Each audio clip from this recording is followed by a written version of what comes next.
O Senhor esteja convosco.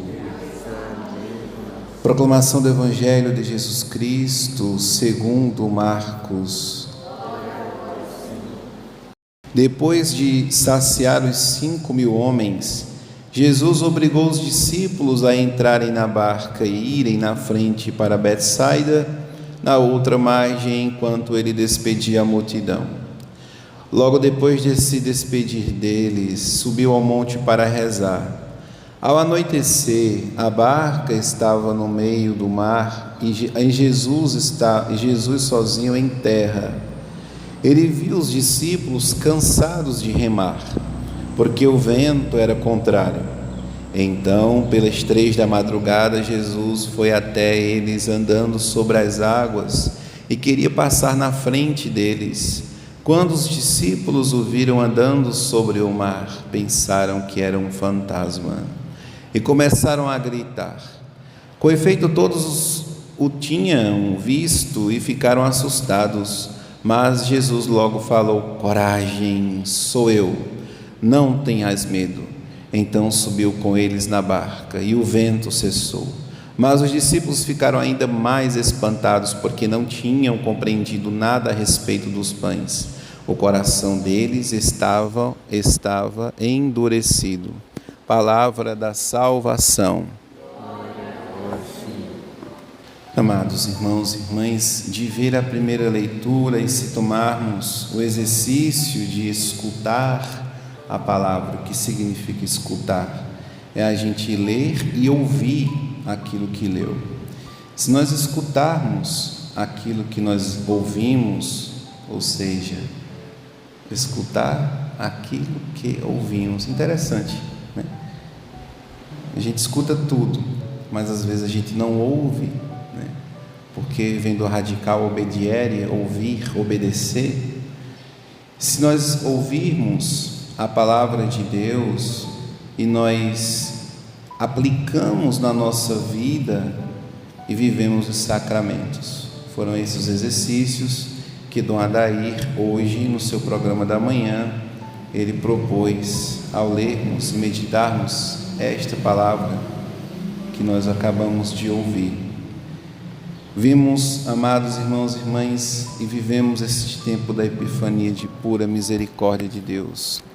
E essa misericórdia de Deus, ela se manifesta a partir da nossa vivência da liturgia.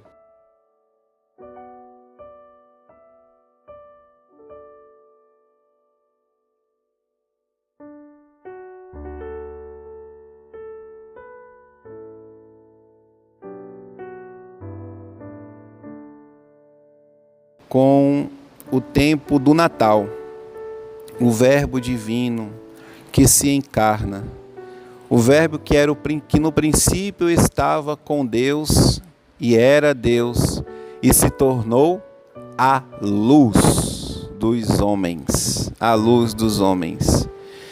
Então, amados irmãos e irmãs, esta luz dos homens também estava com os discípulos, que são aqueles que estavam imediatamente próximos, aqueles que estavam muito próximos de Jesus e que tinha acabado de fazer a multiplicação dos pães e dos peixes, pães estes e peixes estes que sobrou como abundância. Estes discípulos que tinham visto este milagre, eles, com o coração endurecido, não contemplaram Jesus, que sobre as águas andava. Jesus tinha ficado em terra. Depois daquele milagre que prefigurava a sua paixão, Jesus, ele vai se recolher, ele vai rezar. Ele vai ouvir aquilo que praticou. Eu pratiquei o milagre. Jesus fez a palavra, Ele é a palavra, Ele realizou aquela obra. Mas há apenas um adendo. Para chegarmos nesta igreja, não foi tão trabalhoso, não teve polícia para nos cercar, não teve corpo de bombeiros para nos proteger, porque não tinha uma grande multidão que nos impedisse de entrar na igreja, como muitas vezes o próprio Nosso Senhor mesmo tinha dificuldades de andar entre os pecadores, né?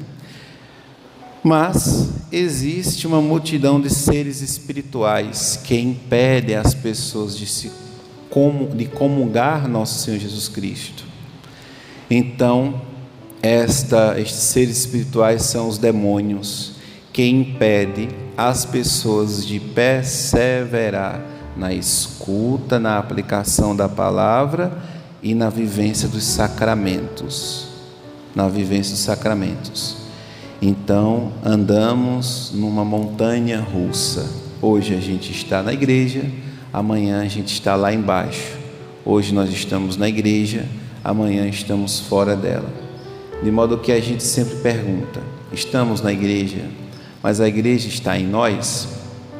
Então, amados, sabendo que as forças invisíveis, elas nos impedem muito mais do que forças físicas ou multidões que precisam da polícia para me proteger, para entrar na igreja, feito um fofinho, um queridinho das multidões. Jesus, pelo contrário, Jesus realiza o seu ato profético e se retira para a oração, e depois ele vai se manifestar aos seus, e os seus que estavam tão próximos, eles se assustam. Então, por que os discípulos de Nosso Senhor Jesus Cristo, aqueles que estão com ele mais próximos, que já viu ele multiplicar pães, peixes, curar leprosos, curar paralíticos, cegos, aleijados, todos, pessoas com hemorragias, não acolhe nosso Senhor Jesus quando Jesus manifesta o seu poder? Porque andar sobre as águas significa afrontar as forças naturais, significa desafiar, esta é a palavra, as forças físicas e naturais. E as pessoas estão muito acomodadas, desejando milagres físicos, milagres materiais. Então foi muito confortável a multiplicação dos pães e peixes, é muito confortável para um cego enxergar, para um paralítico andar, para um leproso ficar curado de suas feridas, e acaba a pessoa tomando posse daquela cura. Tome posse da cura. Eu tomo posse da graça de Deus, tomo posse da cura, Senhor, tomo posse da bênção de hoje. Da graça e da bênção você toma posse. Será que você toma posse da graça de Deus, que nos vem pelos sacramentos? Se sim, seria um pouco diferente. Tomamos posse da cura. Foi Deus que me curou. Então, amados, nós ficamos possessivos de cura. Isto não é fé. É por isso que Jesus vai aplicar um certo susto aos discípulos. Ou você acha que Nosso Senhor andou sobre as águas somente para se amostrar? Eu vou aqui andar sobre as águas para mostrar para os meus discípulos o meu poder. Que é isso? Pelo amor de Deus. Jesus, ele anda sobre as águas para aplicar um ensinamento aos discípulos e dizer a eles: não se acomodem com o milagre, não se acomode com a cura, mas acolha a minha presença, que é sobrenatural. A presença sobrenatural de Jesus, que é Deus, esta sim deve ser então a tarefa de cada um dos fiéis batizados que vivem a sua fé. Mas viver a vida da graça sacramental, que implica você de estudar, rezar e entrar em intimidade com Deus, vai lhe dar muito sono. É uma fé muito tediante. Não, o bom é o friozinho da barriga, das emoções que tomam conta da derme, não é nem da epiderme, é da pele mesmo, né? Os cabelos se arrupeiam, né? A lágrima desce, a pele fica empelotada, toda arrepiada. Esta sensação, amados irmãos e irmãs, até o Satanás, ele como espírito maligno, passando perto de alguém, pode provocar um ventinho fresco, e você achar que é Deus e seu próprio inimigo tentando você, a você ficar na superficialidade das sensações emotivas de uma religião sem Deus. Mas a força motriz deste movimento não é Jesus. Jesus, ele provoca conversão, ele provoca caridade, ele provoca piedade, intimidade com a vontade de Deus. E ele, ensinando o Pai Nosso, está nos ensinando a vencer a tentação de pedirmos que o nosso reino se manifeste aqui. Venha a nós o meu reino. Não. Venha a nós o vosso reino. Seja feita a minha vontade. Não. Seja feita a vossa vontade. Este é o ensinamento de nosso Senhor. Ele coloca os discípulos à prova. Depois de serem tentados pelo milagre sensível do pão e do peixe, depois que estava todo mundo de barriga cheia, de ver um reino material acontecendo ali naquele momento, e Jesus disse: não é por aí o caminho.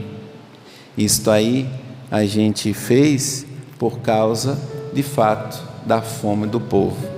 E este milagre aponta para a Eucaristia, e é a Eucaristia, amados irmãos e irmãs, que deve ser o centro da nossa liturgia. A liturgia não deve estar centrada no homem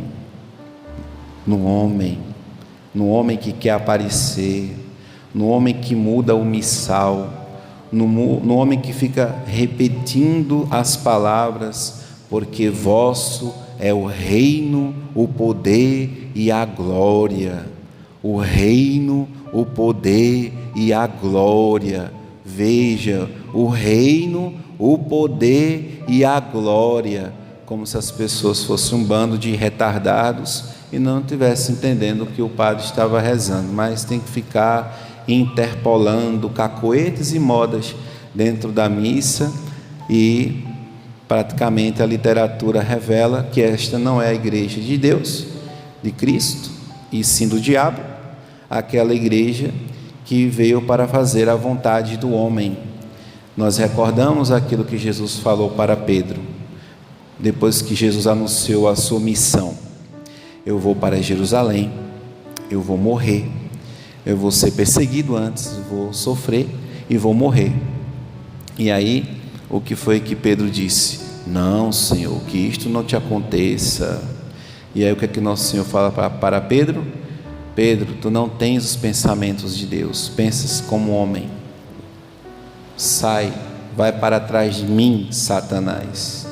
Então Pedro, ele é repreendido por Jesus por causa dessa tentação de vivermos uma igreja sem a cruz de Cristo, sem a minha mortificação pessoal primeira. Filho, filha, queres ser católico? Queres ser de Cristo? Primeiramente, morra na sua vontade. e permita que a vontade de Deus nasça em seu coração. Glória ao Pai, ao Filho e ao Espírito Santo, como era no princípio, agora e sempre. Amém. Creio em Deus Pai Todo-Poderoso, Criador do céu e da terra.